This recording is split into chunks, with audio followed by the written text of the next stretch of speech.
Have you ever wondered why some vegetable farmers harvest lots of tomatoes, pepper, cucumber, and other vegetables from a small piece of land, while others struggle to make profit? This is not luck, it is the method. In this video, I'm going to show you the modern vegetable farming techniques that can help you grow more, reduce losses, and make much more money from your farm. And one of these techniques alone could completely change the way you farm. From the crack of dawn till the stars at night, we hustle with dreams and a future in sight. On the farm with Chris, we grow our dreams from tiny seeds to evergreen schemes. Every road tells a powerful story. Hard work today, harvest glory. Yeah, the land don't lie, it rewards the sweat. On the farm with Chris. Many farmers still use the traditional method of farming, but today agriculture has changed. With the right technique, a small piece of land can produce a large amount of vegetables and generate good income. So if you're growing tomatoes, pepper, okra, spinach, cucumber, or any other vegetable, this video is for you. So we're going to discuss this topic in sections. When we're talking about modern techniques in vegetable farming, we'll discuss it in sections so that we can be able to understand. So we start with section 1. Why modern vegetable farming matter? Why is it important to adopt the modern methods of planting vegetables? Why does it matter? Vegetables are among the most profitable crops because they grow quickly, they are fast, they have the fast growth, 2 to 3 months you're harvesting, and they are always in demand. People buy vegetable every day for food. Restaurants buy vegetables, markets, you can have market women buying vegetable from you, and also for food processing. But the problem is that many farmers still experience low yield, poor quality crops, pest and disease problem, low profit. These are some of the challenges that farmers are still facing, in as much as these crops are in demand. Vegetables are in demand every single day, but because many farmers are still practicing traditional way of traditional method of farming, they still experience low yield, experience poor quality of their crops. They have issues of high pest and disease problems, and also making them to have low profits. And this usually happens because they are not using modern farming methods. Modern vegetable farming helps farmers to produce more on less land, help you reduce crop losses, also help you utilize fertilizers. If you're using drip irrigation, you understand what I'm saying. If you want to fertigate, the amount of fertilizer you use when you are applying the fertilizer in the conventional way of applying fertilizer, and when you fertigate fertilizer, the quantity of usage is quite different. So it helps you reduce fertilizer usage and also increase your profit. What does all these things mean? It helps you utilize farm inputs. So what you spend in production cost, it helps you streamline them, especially when it comes to fertilizer. It helps you streamline the usage. So, and it also increases profit. So when farmers struggle, when you are putting so much effort to produce a particular crop, but because you are using the traditional method of farming, you struggle, maybe pest infestation destroy your crops, low yield because of the quality of seed that you use. I've talked about pests, and also maybe you're depending on rainfall, because that is traditional method of farming. You're depending on rainfall, and eventually there was not enough rain for your crops to do well. That affects your yield. At the end of the day, you experience low yield, you experience high pest infestation, and you have little from your farm. At the end of the day, after selling, you make no money. But when you adopt the modern way of farming, the modern techniques of farming, what it does is it helps you to increase profit. How will you increase profit? The moment you have been able to control pest and disease from your crops or from your farm, you have been able to increase productivity. If you are producing at 40%, you have been able to increase your production by 60% or 70%, thereby giving you more produce to sell at the end of the production cycle. That means you are making more money. So what I'm trying to do in this first section of this discussion is to lay a foundation of why modern farming or modern techniques, why it matter. Because when you compare the two, you compare the traditional way of farming and the modern technique of farming, you will see the difference. It is clear, it is glaring. You will understand that farmers struggle because they fail to do this. I've come in encounter with some farmers that I will tell them, why are you not using drip irrigation? Or some even ask me, why? Okay, like 2 days ago, I was setting up an irrigation section for a tomato farm, and someone asked me a very funny question. The person passed by, he stopped by the farm and was asked, Chris, why are you putting water system? What are these things for? I say it's for water supply. I say, we're already entering rainy season now. Why do you need to spend money on putting drips for water supply? I just smiled and I said, you might not understand. That is why many farmers fail to make anything from their farm. You will think you're saving costs. You think you're saving costs because to set up irrigation for a farm is not cheap. It costs a quite some money. It's not cheap, but it is very important because water is essential for your crops. So I've seen many farmers make the same comment. Why would I put irrigation when it's already rainy season? Even in rainy season, because we cannot predict when it will rain. You can stay in rainy season for 2 days, 3 days, and there is no rain. So what will happen to your tomatoes? What will happen to your cucumber? What happens to your crops when there is no rain for 2, 3 days? What happens? And you have a large piece of land you want to cover. Will you start fetching water in buckets to supply water to your plants? That is why we prepare for those days. And it helps also for fertigation, fertilizer supply to your plants through fertigation. That's what drip systems do. That's what irrigation system does for you. So when the person asked that question, I smiled. By the time I finished explaining why it is important, he now understood that we don't just want to spend money, because at the long run, what will happen when there is no rain for few days? The damage it will cost will be more than what I would have spent to install water system for my farm.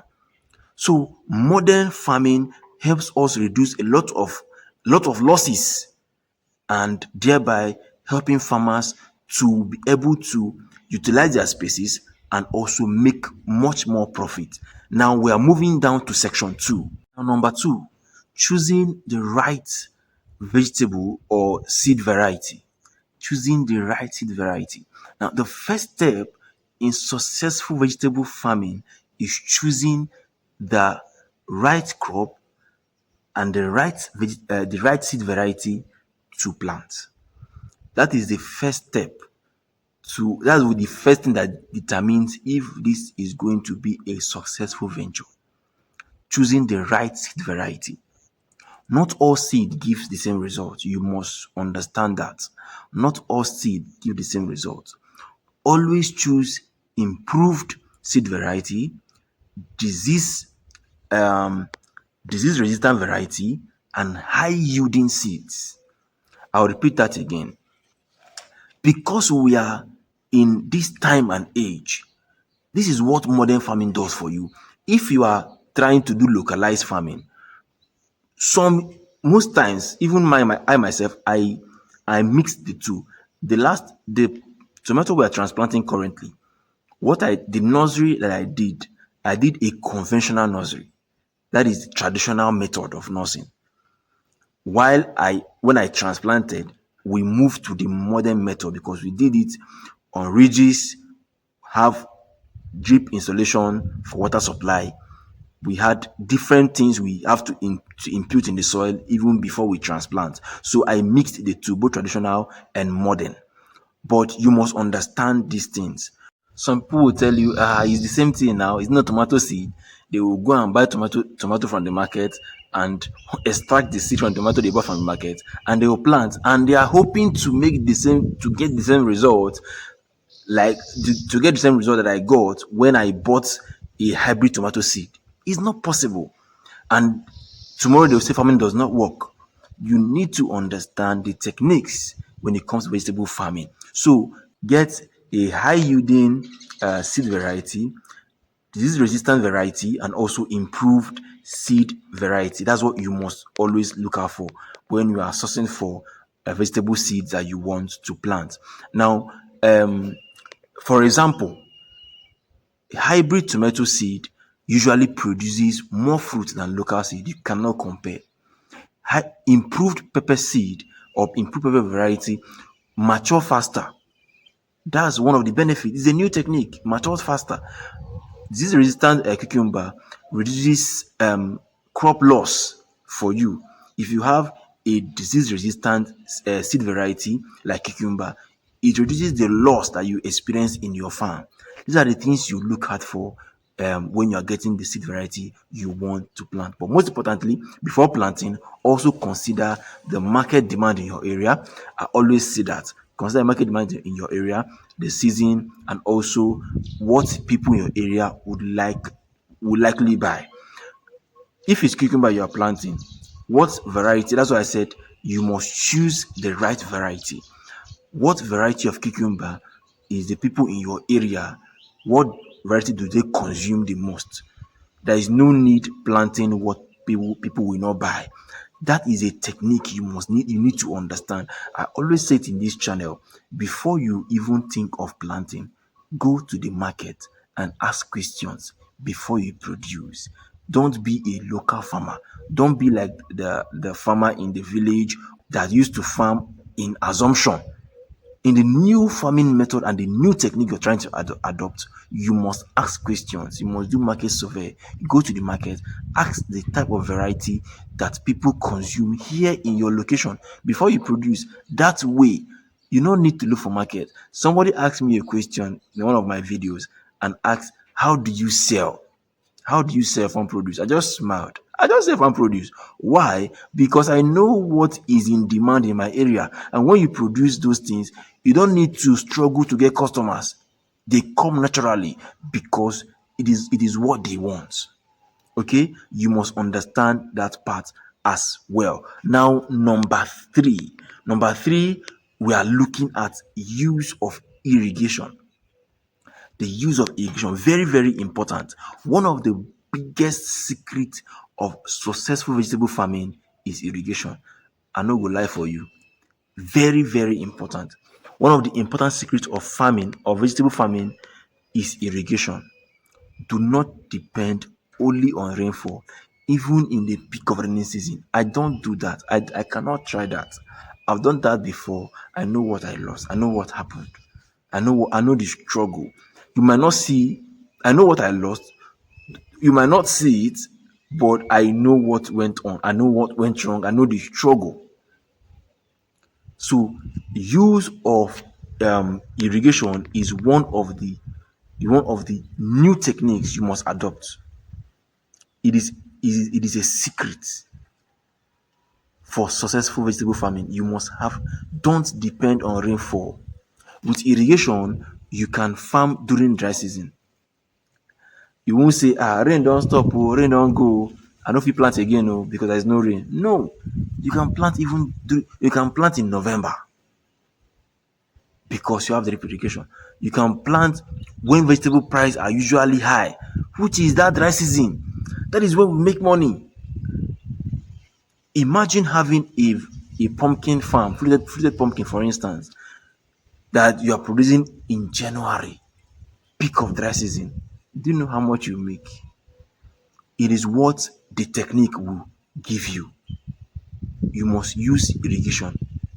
That is what helps you to plant in dry season. And the best irrigation method is the drip irrigation. For me, I've used drip irrigation for quite a long time, and I've confirmed that it is actually the best. You know why? If you're using drip irrigation, it helps you save water. It saves water for you because it is direct. How do I mean by saving water?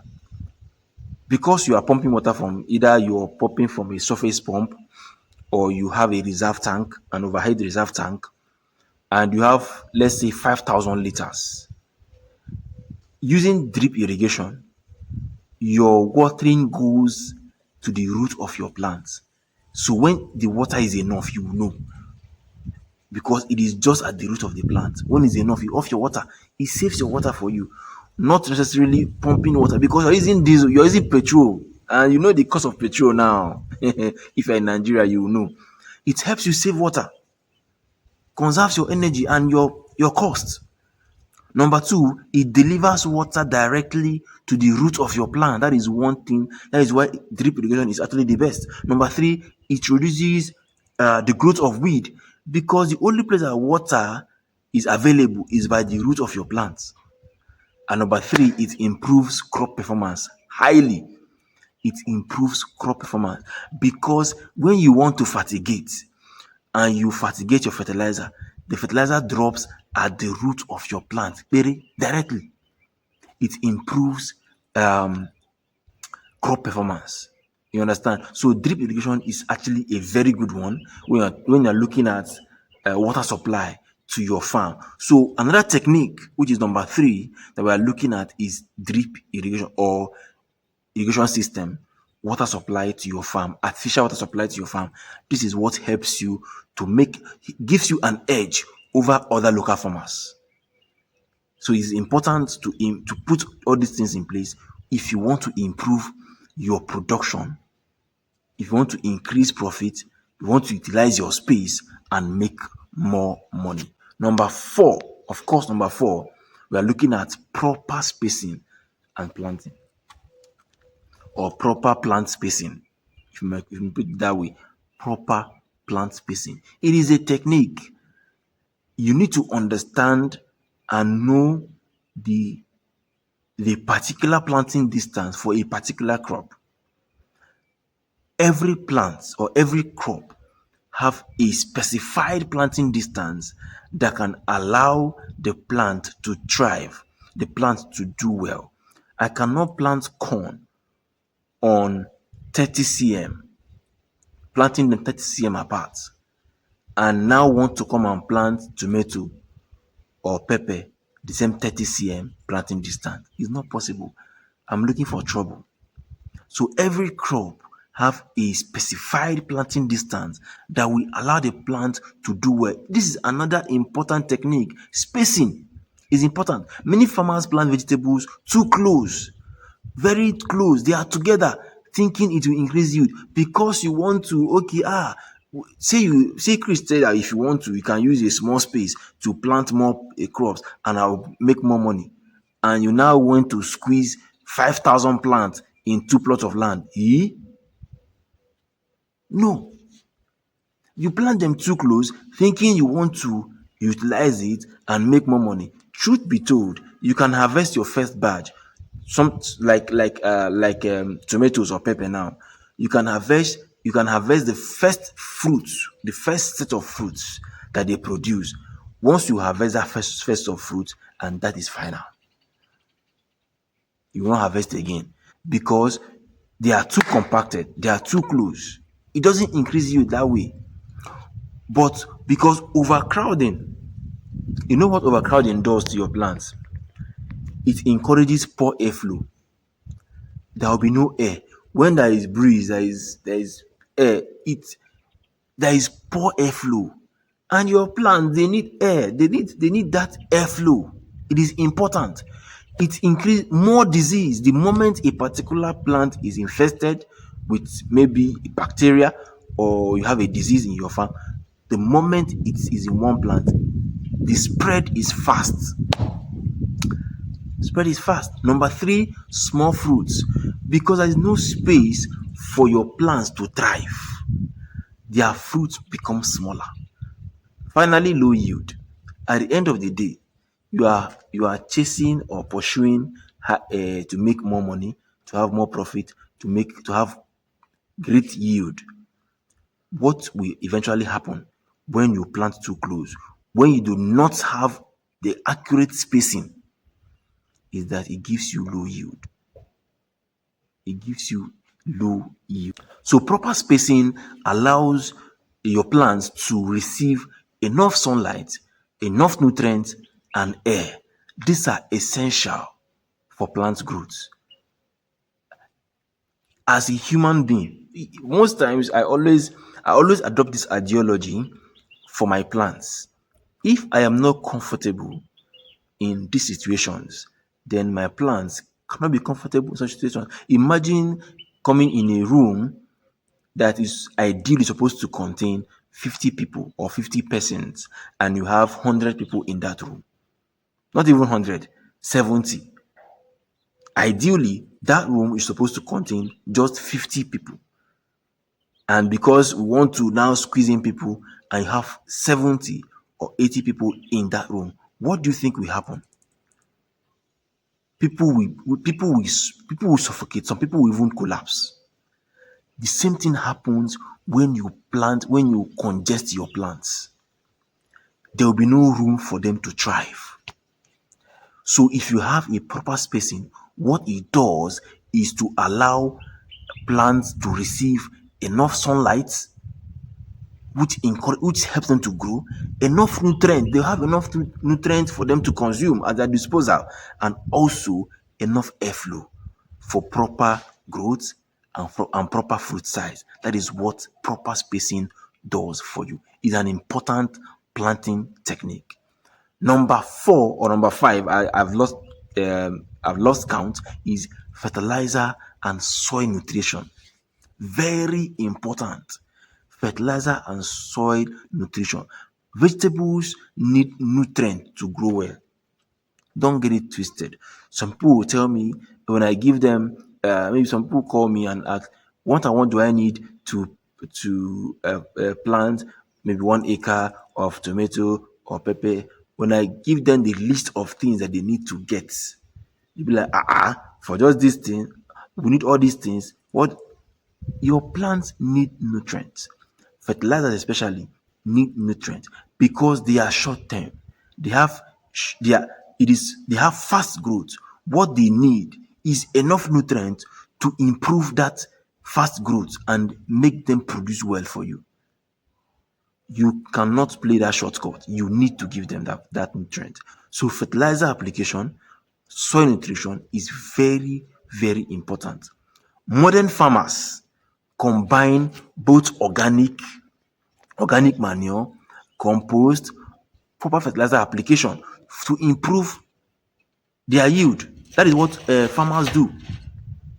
I mean the modern farmers. Allow them to dry and you allow new grasses to sprout out, to grow. When they are still very much younger, then we'll start making our ridges. So we turn both the old grasses that we've already slashed and the new ones that are growing, that are just growing, we turn them and make our ridges on them. By so doing, those leaves, those grasses form compost. They are still source of nutrient to our plants. And also we don't fail to use fertilizers. I don't joke with that. It is important. So we mix both the organic compost and also proper fertilizer. So that is what modern farmers do. It is important you note that. Nutrient is very, very important. It includes nitrogen for leaves. Nitrogen is important. Phosphorus for root development. Potassium for fruit production. These are important. That is why it's NPK. That's why you always see NPK, NPK. That's what it signifies. Okay? Nitrogen, phosphorus, and potassium, very important. But you must avoid overusing fertilizer. You must moderate. Avoid overusing fertilizer because when it's too much, it can damage your plants. So you must use it in moderation. Always moderate your fertilizer usage. Now let's move to the next section. I think number 6 right now, or number 5. I said I've lost count of the numbers. Now, pest and disease control. Pest and disease are one of the biggest challenges when it comes to vegetable farming. Pest and disease are one of the biggest challenge when it comes to vegetable farming. Some common pests you can think of, you can include aphid, caterpillars, white flies, grasshopper, a lot and lots of them. Disease, you can talk of leaf spots, wilt, early blight or late blight, a lot of them as well. So to control pests and diseases, you must inspect your farm regularly. It's very important. You must inspect. That's why we have what we call monitoring every morning. We just transplanted out our tomatoes. We started transplanting on Monday this week. Immediately we finish transplanting, what we do every morning, we go to the farm and we inspect. We look at the leaves, look at how they are doing. You must inspect so that you can be able to start treatment. You most time I don't even want to treat. I love to prevent. So that is why I inspect. So in case I'm preventing and somehow somewhere I still have pest infestation, you cannot be too confident that your plants are disease free or pest free because you are doing prevention. No, you always have to inspect. So inspect your farm regularly, remove infested plants early. Once you observe that this plant is infested and it's a disease that can spread fast and the treatment is slow, remove that particular plant early. Remove it before it spread to the other plants. Remove early and keep your farm clean. It's very important. Keeping your farm clean includes weeding. Very important. Don't allow weeds. Most of the weeds that grow in farms are carriers. They attract pests. They attract some fungal infestation in your farms. So keep your farm clean, which implies weeding. Very, very important. And use approved pesticide carefully. Use approved pesticides carefully and practice crop rotation. These are ways you can be able to manage and control pests and diseases in your farm. You can also use natural methods like neem extract. I love using neem oil. I love using neem oil because neem oil serves as pesticide and fungicide. I love it. At interval when I use my pesticide or fungicide, I use neem oil as well. In my next video, I will break down what neem oil does to pests and diseases, or how neem oil, because most people tend to how will I put it, ask questions. How is neem oil essential for pests and disease control?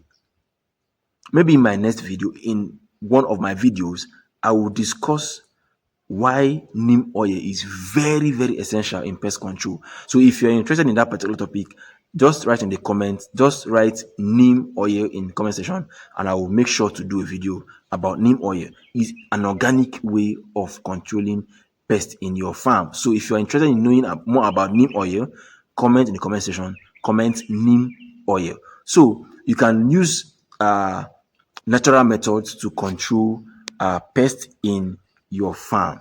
The earlier you identify a problem, the earlier it is to control it. That is why it's important. First thing first is to inspect your farm regularly. Now to the next one, number 7 or number 6 is mulching and weed control.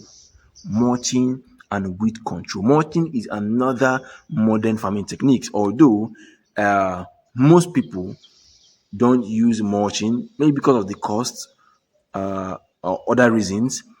I, for one, I always try out both sides, because when I look at what mulching does and what I get from sections where I do not mulch, I try to balance the output of both of them. So in my last pepper farm, you will see our last video we did pepper in October. I think November, December, I posted those videos. You can see that we covered our ridges with plastic mulch. We mulched our ridge. We used plastic mulch on the ridges. That is a modern technique. What that does is that it prevents weed. I don't have to bother or think about how will I weed the ridges because mulching already controlled weed for me. I don't weed them anymore. So I don't, what it does for me is that I don't disturb the root of my plants because constant weeding with hole and pushing, you might disturb the root of your plant. You might even shake the plant where you are weed, where when your workers are trying to weed and cause flower fall off and other things. But what that mulching does is that you don't bother about weeding at all. The only place you focus on weeding, or maybe you can spray, is the walkway. So the idea of weeding have been defeated when you mulch, and I have experienced it firsthand. And in some of our section of the farm, we don't mulch based on what we want to achieve in that place. Okay, so in some parts we mulch, some parts we don't. We mulch mostly in dry seasons. Let me just tell you that we mulch mostly in dry seasons because uh, during rainy season like this, when we install our drips, we already impute manure in the soil before we even plant. We run drip irrigations. After planting, maybe after 2 weeks or so, we also put poultry manure in between the ridges, just put on top of the ridges. So if it's raining, the poultry manure begin to decompose and also add more nutrients to the plants. But if we mulch that particular place, when it's raining, we cannot put manure. We just focus on using fertilizer. So that's the technique I use. But if it's dry season, when I'm not expecting any rain, I will mulch and then focus on applying soluble fertilizers to the plants. So it depends on what we want to achieve at the time. But mulching is a modern farming technique that have helped in weed control. Mulching helps to reduce weed. That's number one thing. It helps to reduce weed. It keeps the soil moist. It keeps the soil moist because the top of the ridge is covered. It keeps the soil moist. It prevents erosion for places where maybe the land is slopy. It improves plant growth. Very, very important. So this technique is especially useful during hot weather. That's why I said I do mulching during dry season. So mulching is another important technique that you have to look into and also adopt. So guys, modern vegetable farming is not just about planting seeds. It is using the right techniques to produce more, reduce losses, and make more money. When you choose good seeds, you prepare your land properly, use irrigation, control pests, and market your produce well, your vegetable farm can become a very profitable business. If you found this video helpful, don't forget to like this video, subscribe to our channel, and share this video with someone who wants to start vegetable farming. And in the comment section, let me know which vegetable would you like to plant first: tomato, pepper, cucumber, or any other vegetable. Thank you for watching this video, and I will see you in our next video. Bye for now.